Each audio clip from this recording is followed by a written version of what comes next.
Chapter 9 business finance. Book 1 में हमने क्या पढ़ा था कि बिजनेस को चलाने के लिए मैनेजमेंट चाहिए। मैनेजमेंट हमने सीख ली कि प्लानिंग करना, ऑर्गेनाइजिंग करना है, स्टाफिंग, डायरेक्टिंग, कंट्रोलिंग, ऐसे बिजनेस फाइनेंस हो रहा है। बट बिजनेस में सबसे बड़ी चीज़ क्या है? पैसा। क्या हम पैसे को बिना मैनेज करे चल सकते हैं? क्या हम पैसे को बिना मैनेज करे चल सकते हैं? जैसे हमारे शरीर को चलाने के लिए खून मैंडेटरी है, ऐसे ही बिजनेस को चलाने के लिए फाइनेंस मैंडेटरी है। चाहे हमें बिजनेस चलाना हो, बढ़ाना हो, ऑपरेट करना हो, ग्रो करना हो, कुछ भी करना हो, हमें पैसा चाहिए ही चाहिए। तो this chapter is business finance. Business finance means वो ऐसा पैसा जो चाहिए मुझे बिजनेस को चलाने के लिए, वेदर एनी एक्टिविटी, कुछ भी करूंगी, बिजनेस को खोलना है पैसा चाहिए, बढ़ाना है पैसा चाहिए, हर चीज के लिए पैसा चाहिए। डन। तो कहता है, यानी ये बात तय है, जो वो गाना है कि पैसा पैसा करती है, भाई बिजनेस में तो पैसों को मैनेज करना is very mandatory. I have to manage my पैसा।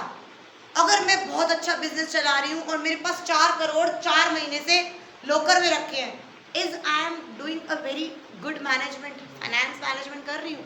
वो 4 महीने से जो पैसा पड़ा है वो वेस्ट है। और जो अगर मैंने लगा रखा है, मैंने उसकी रिस्क कैलकुलेट नहीं करा, उसका रिटर्न कैलकुलेट नहीं करा और पैसा अंधाधुना रे बहुत पैसा है और इन्वेस्ट कर दिया, तो भी मैं गलत मैनेजमेंट कर रही हूँ। I have to manage my पैसा। मुझे पैसों को क्या करना है? मैनेज। पैसा कैसे आ रहा है और पैसा कहाँ जा रहा है? I have to consider both the flows. Means it is concerned with the flow of funds, whether inflow or whether outflow, right? मुझे कैश का इनफ्लो और आउटफ्लो दोनों ही कंसिडर करके चलना पड़ेगा। पैसा कब कहाँ से आना है और कब कैसे जाना है, I have to calculate all these. To manage this पैसा, I have to plan, like I have to plan for my business. I have to organize my पैसा, like I'm organizing my business. मैं staff कर रही थी, क्या इसमें मैं staffing करूँगी? मुझे अपने पैसे को प्लान करना है, फिर उसे ऑर्गेनाइज करना है, फिर डायरेक्ट करना है और फिर कंट्रोल करना है। Financial management is concerned with planning, organizing, directing and controlling the flow of funds, flow of money, पैसा। स्टाफिंग मत घुसा देना, पैसे को उठा के कहीं से स्टाफ नहीं कर सकते। It is concerned, financial management is concerned, procurement of funds, investment of funds and distribution of earning. Financial management कहता है, procurement का मतलब क्या होता है? English meaning of procurement, लेना, procure करना। वो कह रहा है मुझे डिसाइड करना है। फाइनेंशियल मैनेजमेंट में कहता है procurement of funds, पैसा कहाँ से आएगा? इन्वेस्टमेंट ऑफ फंड्स, वो जो पैसा आ चुका है, आ गया ना पैसा, अब next is investment of funds, पैसा कहाँ इन्वेस्ट करूं, और इन्वेस्ट कर दिया, इन्वेस्ट करने के बाद कमाऊंगी भी, तो कमा के दोबारा पैसा आया तो उसको डिस्ट्रीब्यूट कैसे करूं, distribution of earning. 3 step, procurement of funds, पैसा कहाँ से आएगा, देन इन्वेस्टमेंट ऑफ फंड्स, पैसा कहाँ इन्वेस्ट करूं, और इन्वेस्ट करने के बाद जब वो मुझे अर्निंग देगा तो उसको डिस्ट्रीब्यूट कैसे करूं। Is I am clear? Is I am clear? This financial decision have 3 things to do. Procurement of funds, which is known as financing decision, which is known as investment of funds. अब पैसा आ गया, अब invest कैसे करूं? Investment decision, अब मुझे distribute करना है, that is known as dividend decision. This is all financial management. इस तीनों चीज़ों से ये हमारी पूरी फाइनेंशियल मैनेजमेंट होती है। Is I am clear? Financial management समझ आई कि पैसे को मैंने कैसे मैनेज करना है। यार पहले मैं ये डिसाइड करूँ, मुझे these 2 decision can be interchange step wise. पहले मैं डिसाइड करूँ यार मुझे पैसा कहाँ इन्वेस्ट करना है, क्या मैं फिक्स कैपिटल में ज़्यादा पैसा इन्वेस्ट करूँगी या वर्किंग कैपिटल में ज़्यादा इन्वेस्ट करूँगी। 2 ही ऑप्शन है ना, चाहे तो मैं मशीन्स, बिल्डिंग्स, फिक्स कैपिटल में ज़्यादा इन्वेस्ट करूँगी, रॉ मटेरियल कम भी होएगा, मेरी मशीन ही वो है, जॉब वर्क करवा लूँगी। जॉब वर्क समझते हो? या फिर यार मशीन ना, एक दो मैं लूँगी और बेचूँगी, मैं रॉ मटीरियल, मैं वर्किंग कैपिटल में ज़्यादा पैसा करूँगी। अब मैंने डिसाइड कर लिया इन्वेस्टमेंट कितनी चाहिए, now I will say financial decision, ये पैसा मैं कहाँ से लूँ, अपना लगाऊँ या पराया लगाऊँ, ऑनर फंड लगाऊँ या बोरोड फंड लगाऊँ, और जब वो लगाने के बाद पैसा कमाई आएगी तो खुद रिटेन करूँ या एज ए डिविडेंड डिक्लेयर कर दूँ। इन तीनों डिसीजंस में कोई दिक्कत, इन तीनों डिसीजन में कोई दिक्कत, यानी हमने क्या पढ़ा, फाइनेंसिंग डिसीजन कहता है the quantum of finance to be raised from various long term sources. पढ़ा था class 11 chapter 10 sources of finance, retained earning, trade credit, lease financing, factoring, public deposits, commercial paper, equity shares, debentures, कुछ भी याद नहीं है, पूरा chapter पढ़ा था क्लास 11th में, इतना मोटा, राइट? तो वो कह रहे I am going to find out the long term sources only, उसमें हमने लॉन्ग टर्म शॉर्ट टर्म सारे पढ़े थे। तो कह रहा है क्वांटम ऑफ फाइनेंस, क्वांटम मतलब कितना, कितना पैसा मुझे चाहिए और कहाँ से करूंगी, मेरे पास कितने ऑप्शन है, दो, चाहे तो तू चाहे तो तू अपना पैसा लगा ले यानी इक्विटी लगा ले, या तो दूसरों का पैसा लगा ले, डेट लगा ले। अगर अपना पैसा होता है तो इसे क्या कहते हैं, ऑनर्स फंड, और अगर डेट होता है तो क्या होता है, बोरोड फंड। मुझे इन दो डिसीजंस में से एक डिसीजन लेना, मुझे यहां से पैसा उठाना है या यहां से पैसा उठाना है। फिर हमने कहा इन्वेस्टमेंट डिसीजन, अभी पैसा उठा लिया, अब मैं इन्वेस्ट कहां से करूंगी, इन्वेस्टमेंट डिसीजन। मेरे पास दो है, चाहे तो मैं लॉन्ग टर्म इन्वेस्टमेंट करूंगी या फिर शॉर्ट टर्म इन्वेस्टमेंट करूंगी। जो लॉन्ग टर्म होती है उसे हम क्या कहते हैं, कैपिटल बजटिंग डिसीजन। क्या कहते हैं, कैपिटल बजटिंग डिसीजन। और जो शॉर्ट टर्म इन्वेस्टमेंट होती है उसे क्या कहते हैं, वर्किंग कैपिटल डिसीजन, राइट? पक्का। और डिविडेंड डिसीजन क्या कहते हैं, या डिस्ट्रीब्यूट कैसे करेगी, जो तूने कमा लिया, तूने ये केक कमाया और ये केक कितना है, 50 करोड़ का, कितना केक है, 50 करोड़ का तूने अर्निंग करी है, क्या तू ये 50 करोड़ एज ए डिविडेंड सबको डिक्लेयर कर देगी? इक्विटी शेयर है, अगर 500 करोड़ लगा रखा है तभी तो 50 करोड़ कमाया, वो 500 करोड़ तूने अलग अलग ओनर्स ने कर रखा है तो उनको भी तो डिविडेंड चाहिए ना, तो तू ये 50 करोड़ में से कितना तो डिविडेंड डिक्लेयर करेगी और कितना अपने पास रिटेन करेगी। कि यार मैं ना ऐसा करती हूँ, इतना हिस्सा डिक्लेयर कर देती हूँ एज अ डिविडेंड और इतना एज अ रिटेन कर लेती हूँ। मतलब I will decide whether I will retain और how much I will retain and how much I will declare as dividend. क्या तीनों डिसीजंस में मेरे पास दो ऑप्शन है, इक्विटी लूँ या डेट लूँ, पैसा लेने के बाद फिक्स कैपिटल में लगाऊँ या वर्किंग कैपिटल में लगाऊँ, कमाने के बाद डिक्लेयर करूँ या रिटेन करूँ। Is I am clear? Is I'm clear about the financial management कि पैसा कैसे मैनेज करूँ? Now the first we're going to start with the financing decision. Financing decision कहता है कि मुझे ये देखना है कि मैं इक्विटी लूँ या डेट लूँ, और अगर इक्विटी और डेट ले रही हूँ तो उसके कौन कौन से एस्पेक्ट्स मेरे पास अवेलेबल है, मुझे कौन सा एंगल देना होगा, What are the factors which will going to affect my decision? मैं अपना कोई डिसीजन लेते हैं, हम अपनी लाइफ में कोई भी डिसीजन लेते हैं तो कुछ कैलकुलेशन करके लेते हैं ना। अब मुझे ऐसे नहीं अक्कड़ बक्कड़ बम्बे वो चलो भाई इक्विटी ले लो, नो। और जो जो यहाँ पर बिजनेसमैन है वो जानता है, अगर बिजनेस, मैं सही बताऊँ, मेरे पास खुद के पास मान ले बहुत पैसा है, फिर भी मैं अपना पैसा न लगा के बाहर का लगा रही हूँ, तो सामने वाला जो कॉमर्स बड़ी पागल है, अपना पैसा होने के बाद भी बाहर पर आया से क्यों उठाया? तो there are factors which are going to affect my decision कि ऐसा मैंने डिसीजन क्यों लिया। तो there are 7 factors which are going to affect the decision whether I should opt equity और आई शुड ऑप्ट डेट। समझ आया ना? अब ये वाले फैक्टर्स देखो। The first factor is cost. What do you mean by cost?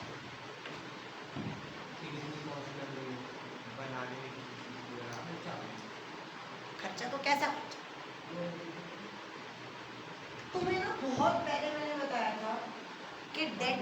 cheaper finance of source. Why? Because एक word कौन बताएगा? मधुर. Because it is a dash. Because jet के ऊपर इंटरेस्ट जो पे करते हैं, it's a tax deductible expense. Logic याद आया? दोबारा रिपीट करूं?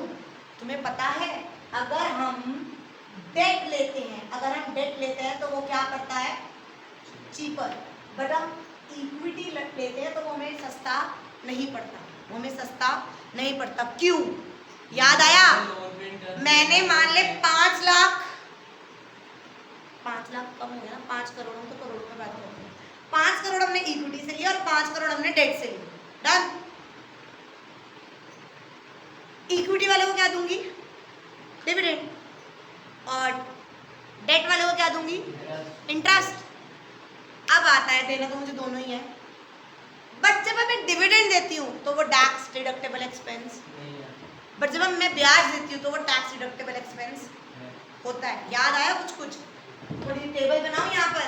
मान लो आपने मैम 20 करोड़ करे तो 20 करोड़ में से पहले ब्याज माइनस कर लो 5 करोड़, 15 करोड़ आ गया. 15 करोड़ में से टैक्स माइनस करो 7.5 करोड़.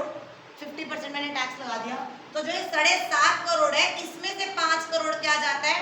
डिविडेंड. क्या जाता है? डिविडेंड. नहीं समझे? कुछ समझ आया कि मैम आपने 20 करोड़ प्रॉफिट कमाया था. गवर्नमेंट कहती है कि जो तुमने प्रॉफिट कमाया है उसमें से तो जो तुम्हारा इंटरेस्ट का खर्चा है वो माइनस कर लो. टैक्स डिडक्टेबल एक्सपेंस मतलब वो ऐसा खर्चा है जो टैक्स देने से पहले हम डिडक्ट कर सकते हैं. डन. हाँ, हर वक्त लॉस को ही करनी तूने. तू झूठी में मक्कार. लॉस दिखाना मैंडेटरी है, ऐसा नहीं होता. 5 करोड़ माइनस कर दिया, कहते अब 15 करोड़ आ गए. अब मैं बोल रही हूँ sir ji company please 15 crore में से मेरा 5 करोड़ भी माइनस कर दो. 5 करोड़ मैंने डिविडेंड देना है तो बाकी बचा 10 करोड़. 15 में से 5 गए 10 करोड़. 10 करोड़ पे 50%. 5 करोड़ आप मुझसे क्या ले लो? टैक्स ले लो. 5 करोड़ मेरी कंपनी की क्या बन गई? वो बच गई. क्या? अर्निंग बच गई, इनकम बच गई. कहता नो. ब्याज दे रहे हो तो वो टैक्स डिडक्टेबल एक्सपेंस है, बट डिविडेंड दे रहे हो तो वो टैक्स डिडक्टेबल एक्सपेंस. तू पहले ब्याज माइनस करेगा, जो आंसर आएगा उसमें से टैक्स देगा 7.5 करोड़. जो आंसर बचेगा उसमें से तो डिविडेंड बचेगा और तेरा कितना बचेगा? 2.5 करोड़. समझ? और जो डिविडेंड उनके हाथ में हो तो वो टैक्स करेगा. आज डिविडेंड टैक्स कट. समझ आया? इतनी बात समझ आई? तो हमें सस्ता कौन पड़ रहा है? कंपनी को सस्ता कौन पड़ रहा है? डेट सस्ता पड़ रहा है क्योंकि उस पर जो हम ब्याज दे रहे हैं वो क्या हो रहा है? Tax deductible expense. मैं अपने मुंह से 36 बार बोल चुकी टैक्स डिडक्टेबल एक्सपेंस. यानी ये हॉटलाइन अपनी बुक में ढूंढो और अंडरलाइन करो. अगर तुम ऐसा आता है और तुम कॉस्ट और इक्विटी ऐसे करके आते हो और कहोगे कि अगर हम कॉस्ट वाइज देखते तो debt is a cheaper than equity because the interest paid on the borrowed fund is a tax deductible expense. इतना लिखोगे नंबर पूरे. समझ आ गया? तो इसकी प्रेफरेंस अगर मैं कॉस्ट के एंगल से देखती तो किसकी प्रेफरेंस गई? डेट पे. डन. Now risk. कौन रिस्क ज्यादा है? डेट का रिस्क ज्यादा है as compare to Y?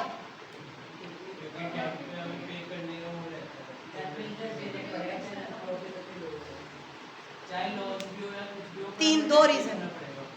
Equity में रिस्क कम है. लॉस हो तो मुझे डिविडेंड देने की टेंशन. चाहे तो तुम्हारा लॉस हो प्रॉफिट हो, चाहे तुम झन्नू में करो, ब्याज तो पहली चीज. दूसरी चीज तुम्हें ब्याज भी देना है पर असल पैसा भी देना है. प्रिंसिपल अमाउंट भी तो देना है.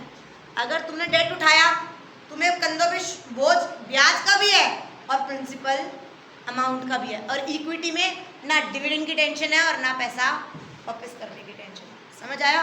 तो अगर मैं रिस्क एंगल से देखूं तो मैं इक्विटी प्रेफर करूंगी. क्या प्रेफर करूंगी? इक्विटी. डन. आगे बढ़ू. Now next one is cash flow position of the company. वो कहता है यार तू ये तो देख ले कि तेरी कैश फ्लो पोजीशन कैसी है कंपनी की. मतलब यार कई लोगों में ना, कई बिजनेस में क्या होता है, बहुत अच्छा प्रॉफिट है, बट कैश का फ्लो इनफ्लो लिमिटेड है। शायद हो सकता है जेस्टेशन पीरियड ज़्यादा हो, समझ रहे हो। अगर तुम्हारी कंपनी का कैश का इनफ्लो बहुत अच्छा नहीं है, या मैं कहूँ स्टेबल नहीं है, भाई तो तू डेट मत ले। जिसका कैश फ्लो पोजीशन स्ट्रांग होगा ना, स्टेबल होगा, वो डेट ले सकता है, क्योंकि उसको पता है यार मैं ब्याज भी दे दूंगा और प्रिंसिपल अमाउंट भी दे दूंगा। बट जिस कंपनी का अगर स्ट्रांग है, स्टेबल है, तो you can prefer debt. But unstable है, इतना स्ट्रांग नहीं है, then you should go for equity. समझ आया? Now next one is flotation cost. What do you know flotation cost? Cost of raising fund. You have to memorize this statement. Cost of raising fund is known as flotation cost. Mark in the book. कहीं पे होगा, लिखो, देखो flotation cost में लिखा होगा cost of raising funds. Hold. Book ने किस किस के पास नहीं है? कॉस्ट ऑफ रेजिंग फंड का मतलब क्या होता है कि पैसे को उठाने का खर्चा। मैम पैसों को उठाने का क्या खर्चा? अरे एग्जांपल 11th पढ़ के आए हो, इक्विटी शेयर्स निकाल रही हूं मैं, इक्विटी का शेयर अलॉट निकाला 500 करोड़, ऐसे ही हवा में निकाल दूंगी, क्या खर्चा नहीं होएगा? क्या प्रोस्पेक्टस इशू नहीं करूंगी? सेबी किसी उस पे स्टॉक एक्सचेंज पे रजिस्टर कराने के लिए खर्चा नहीं करूंगी? कितने सारे खर्चे होंगे मेरे। मर्चेंट बैंकर हायर करूंगी, उसको कमीशन अंडरराइटर हायर करूंगी, किसको कितना कितना पैसा दूंगी? उस 500 करोड़ को उठाने के लिए मेरे को 50 करोड़ खर्चा करना पड़ेगा। एग्री करते हो? एग्री करते हो? That is cost of finance, cost of raising funds. Funds को उठाने का खर्चा। इक्विटी को कर रही हूं, अगर 500 करोड़ की इक्विटी चाहिए तो मुझे 50 करोड़ का खर्चा करना पड़ेगा। अब दूसरा एंगल आते हैं, मेरे को SBI, आई एम अंबानी, और मुझे SBI 500 करोड़ देने के लिए रेडी है, क्या मुझे 50 करोड़ खर्चा करना पड़ेगा? करोड़ 2 करोड़ में मेरी सेटलमेंट हो जाएगी। जो भी पेपर वर्क होगा, जो भी कुछ भी होगा, चटर मुटर, ये कमीशन ये करना, ये डॉक्यूमेंट बनाना, यहाँ से अप्रूवल लेना, करोड़ 2 करोड़ 3 करोड़ में हो जाएगा। जब हम इक्विटी उठाते हैं तो हमारा कॉस्ट ऑफ रेजिंग फंड ज़्यादा होता है, जब हम डेट लेते हैं तो थोड़ा कंपेरेटिवली कम होता है। बट इट डिपेंड्स हम डेट भी कौन सा ले रहे हैं। बोरोड फंड में हम डेट कहाँ से ले रहे हैं? बैंक लोन से ले रहे हैं, डिबेंचर इशू कर रहे हैं, तो इट डिपेंड्स। तो when I am taking the decision कि मैं पैसा इक्विटी से लूँ या डेट से लूँ, तो I am going to consider the flotation cost as well. समझ आया? पक्का? नेक्स्ट बढ़ो। State of capital market. Capital market मतलब बाजार, मार्केट का कैसा ऑरा चल रहा है अभी। मार्केट अभी अगर आज की बात करूँ तो मार्केट डाउन है। वो अडानी वगैरह, पहले तो रतन टाटा जी चले गए, मार्केट गिरी, फिर अडानी का रेस्टोरेंट मार्केट। अभी मार्केट क्या है? अभी नहीं सुन, अभी मार्केट क्या है? अब मैं सोचूं इक्विटी शेयर निकाल दूं, तो मेरे से बड़ा मूर्ख कोई नहीं। मार्केट ऑलरेडी क्या है? अगर बूम पे है तो इक्विटी से पैसा उठाना बढ़िया है, बट अगर ऑलरेडी मार्केट डाउन है तो तुम्हें कोई पैसा, हम कहते हैं ना equity share issued at par discount premium, तुम्हें डिस्काउंट पे इशू करके भी कुछ पैसा नहीं मिलेगा। तो it depends upon the condition of the capital market कि वो अपना बूम पीरियड में है या डिप्रेशन में। समझ आया? तो इट डिपेंड्स कि तुम्हारी कैपिटल मार्केट बूम पे है या डिप्रेशन। समझ आया? वैनिश होता है, वैनिश होता है भाई, बुलिश तो ऊपर नहीं होता, बुलिश ऊपर होता है, शायद सही कह रहे हैं। हां बोलो, बुलिश ऊपर होता है, बुलिश ऊपर बोल नीचे भी है, हां बेयरिश होता है। ठीक है या अगर कैपिटल अच्छी चल रही है तो गो फॉर इक्विटी, अगर कैपिटल मार्केट डाउन चल रही है, तो गो फॉर, समझ आया? Level of fixed operating cost बोले तो what is fixed operating cost? खर्चा फिक्स है, रेंट जाना ही जाना है तो प्रोडक्शन करिए, सैलरी जानी जानी है, तेरे पास फिक्स्ड ऑपरेट, एक बिजनेस को ऑपरेट करने का फिक्स खर्चा है ही है, वो कितना है? अगर तुम्हारे पास ऑलरेडी फिक्स्ड ऑपरेटिंग कॉस्ट बहुत ज़्यादा है, मैंने ऑलरेडी 200 करोड़ का ब्याज चल रहा है मेरे ऊपर, मेरे पास ऑलरेडी रेंट जो है, मैंने लीज, मेरा रेंट ही इतना चल रहा है, मेरे पास फिक्स्ड ऑपरेटिंग कॉस्ट बहुत ज़्यादा है, मेरे कंधों पे बहुत बहुत ऑलरेडी बहुत ज़्यादा है, then don't opt debt, debt मत ले, तो और फिक्स्ड ऑपरेटिंग कॉस्ट हो जाएगा, गो फॉर इक्विटी ना, तेरे पास ऑलरेडी इतनी टेंशन फिक्स्ड है, तेरे को सैलरी देनी है, तेरे को रेंट देना है, तेरे पास अपनी प्रॉपर्टी होती ना तो चल यार, प्रॉपर्टी भी अपनी है, मेरे ही भाई के 4 बंदे हैं, ये है वो, सैलरी का भी इतना फिक्स बर्डन नहीं है, मैंने कभी डेट ले ही नहीं रखा, तो यानी मेरे पास फिक्स्ड ऑपरेटिंग कॉस्ट क्या है? कम है। अगर मेरे पास फिक्स्ड ऑपरेटिंग, अभी क्यों आता है, फिक्स्ड ऑपरेटिंग कॉस्ट ऑलरेडी मेरे पास कम है, देन गो फॉर डेट, तेरे पास इतना बर्डन नहीं है तो डेट ले ले, कोई दिक्कत नहीं है, डन। बढ़ू आगे, तो level of fixed operating level में क्या करा, अगर हाई है, अगर क्या है high, then go for equity, अगर लो है देन गो फॉर डेट, समझ आया? कंट्रोल डाइल्यूशन, कंट्रोल कंसिडरेशन, अगर तुम्हें कंट्रोल डाइल्यूट नहीं करना तो गो फॉर डेट, अगर तुम्हें कंट्रोल डाइल्यूट हो जाए कोई दिक्कत नहीं तो गो फॉर इक्विटी, इक्विटी में कंट्रोल डाइल्यूट, क्योंकि कंट्रोल, अगर मैं सिर्फ सिंगल ओनर हूँ और मैं 4 बंदों से पैसा ले लूँ तो मेरा कंट्रोल डाइल्यूट हो गया, अब हम 5 बंदे ओनर हैं, अगर तुझे कंट्रोल, अरे कोई नहीं ठीक है, मेरे जैसे को तो कंट्रोल डाइल्यूट करना पसंद नहीं है तो मैं क्या लूँगी, डेट, समझ आया? Is I am clear about the one decision, financing decision, कि पैसा अपना लूँ या बाहर वालों का लूँ, तो these factor will going to affect my decision.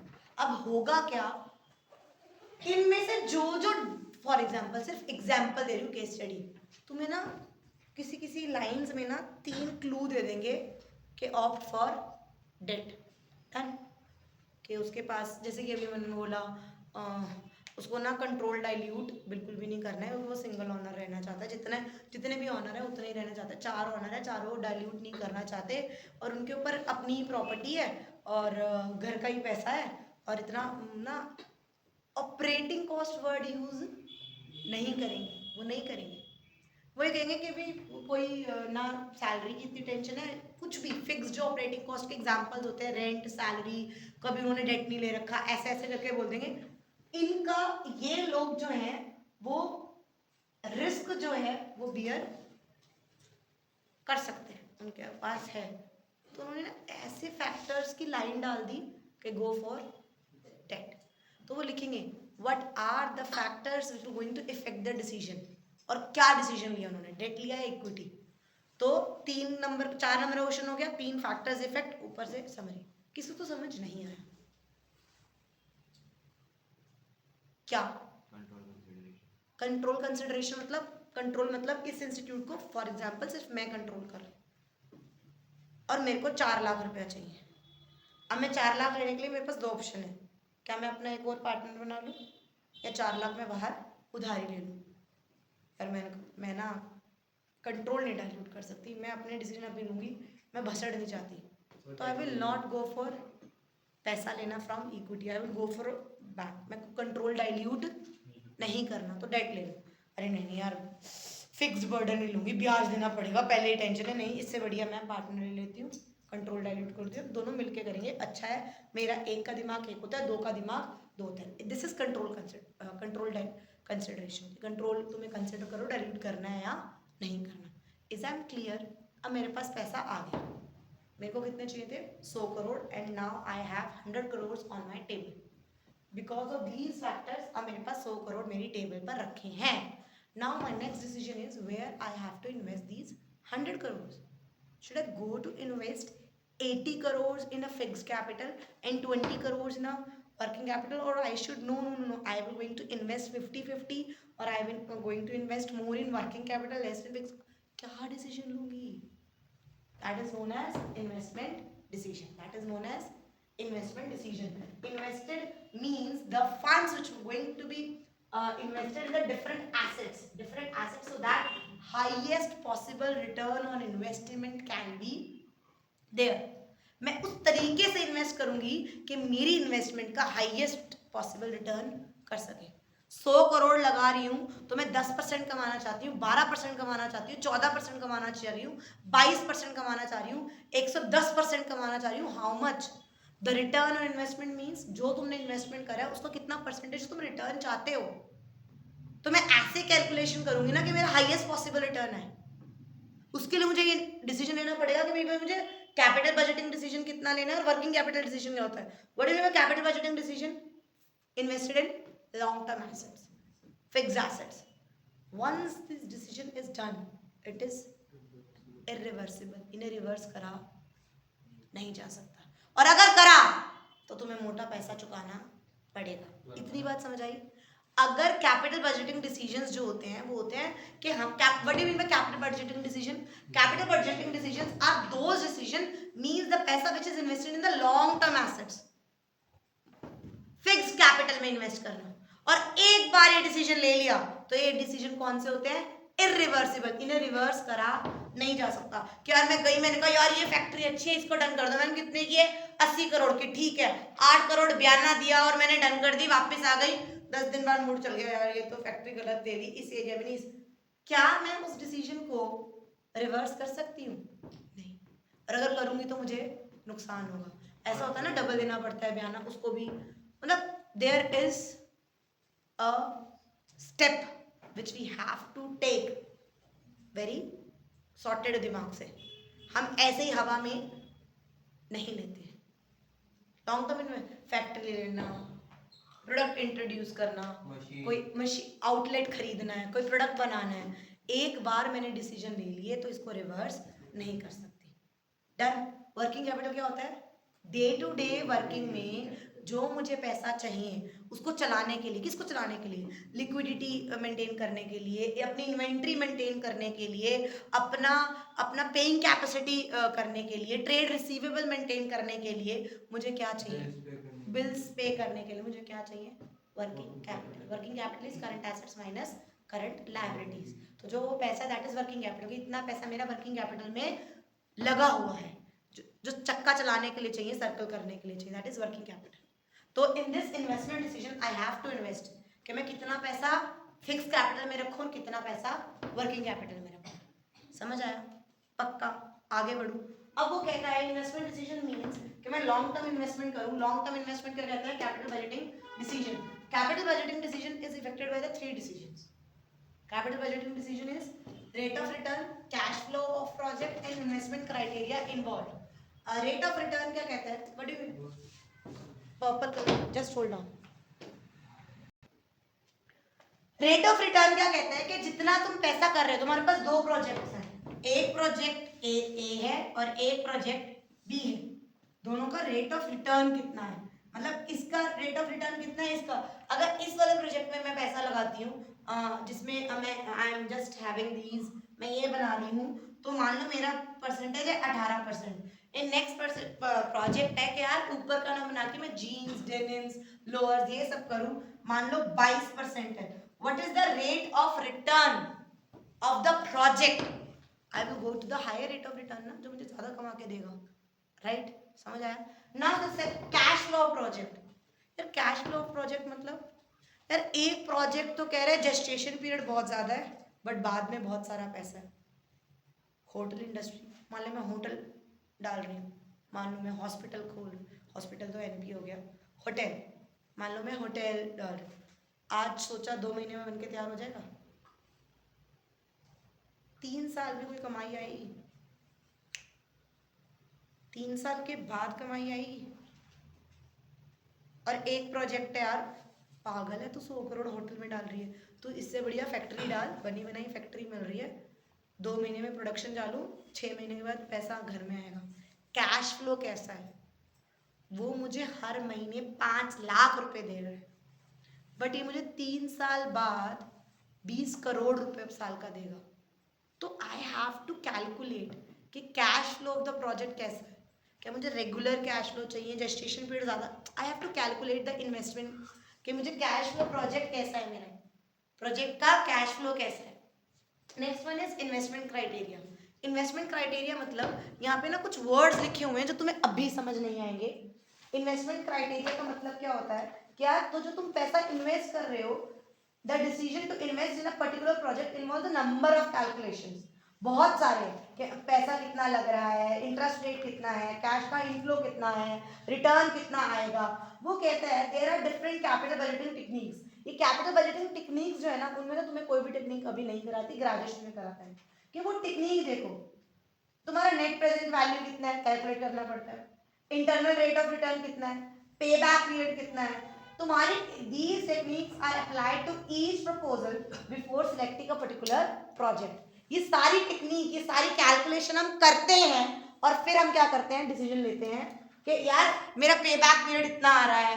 पे बैक पीरियड वैसे क्या होता है कि जितने टाइम, जितना पैसा लगाया कितने टाइम पीरियड में मैं वो अपना दोबारा अर्न कर दूँ। पे बैक, बहुत सारे इन्वेस्टमेंट क्राइटेरिया होते हैं, हम सब कैलकुलेट करते हैं और उसके बाद डिसीजन लेते हैं। तो इन्वेस्टमेंट कैपिटल बजटिंग डिसीजन में तीन समझ आए। देखो फैक्टर्स इफेक्टिंग इन्वेस्टमेंट और कैपिटल बजटिंग डिसीजन में तीनों समझ आए। इन्वेस्टमेंट डिसीजन में short term investment working capital में क्या कह रहे हैं, पढ़ो, कुछ नॉर्मल सी चीजें मैं बता चुकी हूँ, I am just reading out from the book. This is concerned with the decision about the level of cash, inventories, debtors, etc. These decisions affect the day-to-day working of a business. अगर these decisions affect the liquidity as well as the profitability of the business, liquidity में और profitability of the business, क्योंकि because short-term assets are more liquid but less profitable। समझ आया? जो हमारे short term assets होते हैं ना, ये डेटर्स हमारा एसेट है, पैसा लेना है ना, पेंशन है, वो है ना कि आएगा, बीआर है हमारे, इन्वेंट्री है, ये क्या है, शॉर्ट टर्म एसेट्स है। ये पता है लिक्विड इन नेचर तो होते हैं, क्या हैंड टू हैंड से क्या है, बट लेस प्रॉफिटेबल होते हैं। तो वो कहता है I have to take decision for the working capital as well. Efficient cash management, efficient cash management comma inventory management and receivable management are the essential ingredients of sound working capital management. समझ आया? इसी topic के अंदर, इसी same topic के अंदर हम एक टॉपिक पढ़ेंगे, that is on page number, हमारे पेज में, हमारे नोट्स में 14, पेज नंबर 14। ओह सॉरी, वो कह रहा है अगर मुझे ये दे रहा है आई हैव टू कैलकुलेट कि capital requirement, fix capital requirement कैसे पता चलेगा कि मेरी कितनी है, what are the factors going to effect कि मुझे फिक्स कैपिटल ज्यादा चाहिए या कम चाहिए। वो कह रहा है आई हैव टू कैलकुलेट कि मुझे वर्किंग कैपिटल कम पैसा चाहिए या ज्यादा पैसा चाहिए। जो ये वाला डिसीजन है ना, ये अलग है दोनों, और ये दोनों अलग है। इसमें कौन से करने चाहिए, इन बेसिस पे हम डिसाइड करते हैं कि फिक्स कैपिटल में ज्यादा करूं या वर्किंग कैपिटल में। इसमें ये कह रहा है कि फिक्स कैपिटल में कितना पैसा चाहिए, फिक्स कैपिटल में ज्यादा चाहिए या वर्किंग कैपिटल में चाहिए। डन, बहुत आसान है ये 8 के 8 पॉइंट। वो कह रहा है what are the factors which will going to affect the fixed capital requirement। The first one is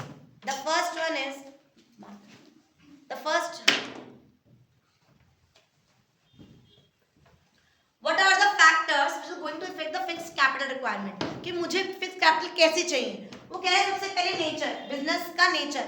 अगर तो तुम्हारा नेचर मैन्युफैक्चरिंग है तो तुम्हें फिक्स कैपिटल ज्यादा चाहिए, बट अगर तुम्हारा ट्रेडिंग है तो तुम्हें फिक्स कैपिटल कम चाहिए, ऑब्वियसली, राइट। क्या मुझे एक्सप्लेन करने की जरूरत है फिक्स कैपिटल ज्यादा क्यों चाहिए मैन्युफैक्चरिंग में, मैम प्लांट मशीनरी तो ज्यादा, ट्रेडिंग में क्या है, यहाँ से माल लिया यहाँ में माल बेचा, यहाँ से माल लिया यहाँ से माल बेचा, तो मुझे फिर ट्रेडिंग में इतना नहीं चाहिए। स्केल, अगर तुम्हारा ऑब्वियसली बहुत ज्यादा लार्ज स्केल पे है तो तुम्हें फिक्स कैपिटल ज्यादा चाहिए, तुम्हारा स्मॉल स्केल पे है तुम्हें फिक्स कैपिटल कम चाहिए, कोई दिक्कत। वो कह रहे हैं choice of technique. Choice of technique मतलब जो तुम काम कर रहे हो वो तुम्हारी, जो भी तुम काम कर रहे हो, मान लो तुम ये बना रहे हो तो ये हाथ से बन रहे हो यानी लेबर इंटेंसिव है, या कैपिटल इंटेंसिव है, लेबर इंटेंसिव। मैम लेबर से पैसा, लेबर बना रही है अपने हाथों से, अपने हाथों से बुन रही है। अगर लेबर अपने हाथों से बुन रही है तो मैं कहूंगी मेरा फिक्स कैपिटल मुझे कम चाहिए। बट अगर कैपिटल मशीन बुन रही है तो मुझे फिक्स कैपिटल ज्यादा चाहिए। नहीं समझ आया? Next one is technology upgradation. जिस भी काम में तुम हो, बिजनेस में तुम हो, तुम्हारी टेक्नोलॉजी अपग्रेड बहुत जल्दी जल्दी जल्दी हो रही है। अगर तो टेक्नोलॉजी अपग्रेडेशन बहुत जल्दी आ रही है तो तुम्हें फिक्स कैपिटल ज्यादा चाहिए। बट मैम कुछ नहीं, 4-10 साल हो गए इसी मशीन, यही मार्केट मशीन में अवेलेबल है और यही चल रही है। बट व्हाट इफ मैं लैपटॉप्स में काम कर रही हूँ, मैं टीवीज में काम कर रही हूँ, मैं मोबाइल्स में काम कर रही हूँ, ये टेक्नोलॉजी हर रोज चेंज हो रही है, मुझे हर रोज अपग्रेडेशन करनी पड़ रही है, हर रोज मेरी मशीन में कोई चेंज आ रहा है। तो अगर टेक्नोलॉजी अपग्रेडेशन का लेवल ज्यादा है तो मुझे फिक्स कैपिटल ज्यादा चाहिए। बट अगर टेक्नोलॉजी अपग्रेडेशन इतना नहीं है यार, वैसी ही चल रही है, इतने टाइम से यही चीज चल रही है। पेज बनाने की मशीन 20 साल से मान लो वही चल रही है, उसमें थोड़ी बहुत 19-20 है, बहुत ग्रैंड कोई अपग्रेडेशन नहीं आया, तो तुम्हें फिक्स कैपिटल की इतनी वो रिक्वायरमेंट नहीं होगी। यार हर बार चेंज हो जाता है तो मुझे हर बार अपग्रेड करनी पड़ती है अपनी machine. In that sense I required more fix capital. समझ आ रहा है? Next one is level of collaboration. क्या कोलैबोरेशन का ऑप्शन है तुम्हारे पास? क्या तुम किससे कोलैबोरेट कर सकते हो? फॉर एग्जांपल मैंने ट्रक का एग्जांपल दिया था, एटीएम का एग्जांपल दिया था, दोबारा रिपीट करूं।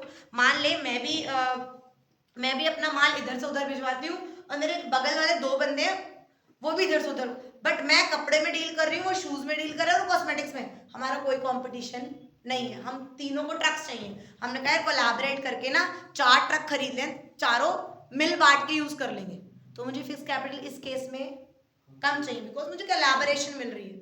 बट अगर नहीं हो तो मुझे फिक्स कैपिटल, एग्जाम्पल दिया था एटीएम, मैं एक अपना बैंक खरीद बना रही हूँ, रश्मि बैंक, और अभी मेरे पास इतना पैसा नहीं है कि रश्मि बैंक के मैं अपने रश्मि बैंक के अलग अलग एटीएम्स कर सकूं, तो मैंने दूसरे एटीएम के साथ कोलैबोरेट कर लिया कि तुम्हारे एटीएम में भी मेरा कार्ड चलेगा। नहीं समझ आ रहा? एग्जाम्पल दे रही हूँ, पहले नहीं चलता था, हमारे टाइम में एचडीएफसी का अगर कार्ड है तो एचडीएफसी के ही एटीएम में चलेगा और वो कहीं नहीं चलेगा। समझ आया?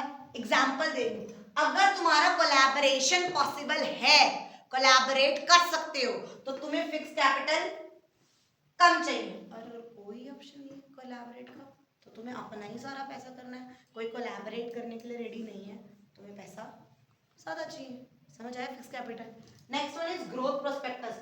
अगर भाई तुम्हारे पास ग्रोथ अपॉर्चुनिटी अवेलेबल है, बहुत अच्छे, मैं पिछले 3 साल से ये प्लान कर रही हूँ कि पैसा आए और मैं यहाँ इन्वेस्ट करूँ, बहुत ग्रोथ है, राइट? अगर तो ग्रोथ अपॉर्चुनिटी कोई एक न्यू प्रोजेक्ट मेरे पास अवेलेबल है तो मुझे फिक्स कैपिटल ज्यादा चाहिए, क्योंकि मुझे उसमें भी तो इन्वेस्ट करेगा ना।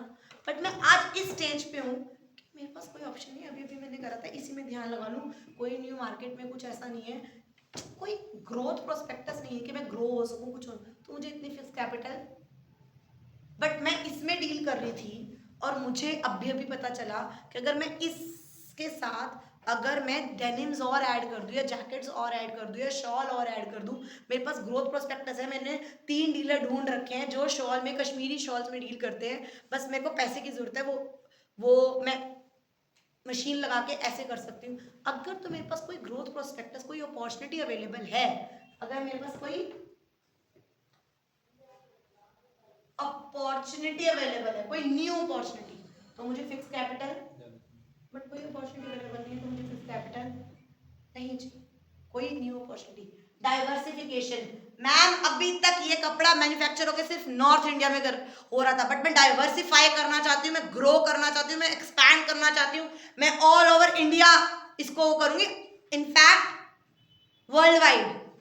अगर तो डाइवर्सिफिकेशन करनी है, ग्रो करना है, एक्सपैंड करना है, तो तुम्हें फिक्स कैपिटल। बट अगर डाइवर्सिफिकेशन नहीं, जहाँ है वहीं रहना है, इतने में ही अभी यही कर ले, तो मुझे फिक्स कैपिटल कम चाहिए। Financing alternatives. क्या इसको फाइनेंस करने का दूसरा ऑल्टरनेटिव अवेलेबल है? फॉर एग्जाम्पल मुझे ज़मीन खरीदनी है, मुझे ज़मीन पसंद आई हुई है बहुत बढ़िया, बट सामने वाला अड़ा हुआ है, मैं रेंट पे नहीं दूंगा, मेरे को तो बेच बाच के आउट ऑफ इंडिया सेटल होना है, तो मुझे तो बेचनी है। अगर तो ऑल्टरनेटिव नहीं अवेलेबल कि मुझे खरीदनी ही पड़ेगी, तो मुझे फिक्स कैपिटल, बट वो सामने वाला कह रहा है ऐसा करते हैं लीज एग्रीमेंट कर लेते हैं और लीज देना, तो मुझे फिक्स कैपिटल अगर मेरे पास फाइनेंस करने का ऑल्टरनेटिव अवेलेबल है तो मुझे फिक्स कैपिटल कम चाहिए और अदरवाइज ज़्यादा चाहिए। क्या ये फैक्टर समझ आए which were going to affect fixed capital requirement? What are the factors which were going to affect कि मुझे फिक्स कैपिटल कितनी चाहिए? डन, समझ आया? ऐसे ही वो कह रहे हैं what are the factors which will going to effect working capital decision, कि मुझे वर्किंग कैपिटल कितना चाहिए। वर्किंग कैपिटल मतलब डे टू डे लाइफ में मुझे कितना पैसा यूज करना है, कितना पैसा चाहिए। What are the factors. Similarly बहुत आसान है, नेचर कैसा है वही, मैन्युफैक्चरिंग है, ट्रेडिंग है, कैसा है, किस लेवल पर है, स्केल कैसा है, बड़ा स्केल पे है तो ज़्यादा वर्किंग कैपिटल चाहिए, कम स्केल पे तो स्मॉल वर्किंग। अच्छा, what is business cycle? Business cycle, seasonal factor और प्रोडक्शन साइकिल, ये तीनों एक साथ पढ़ोगे। Go through the from your notes first and then I will teach.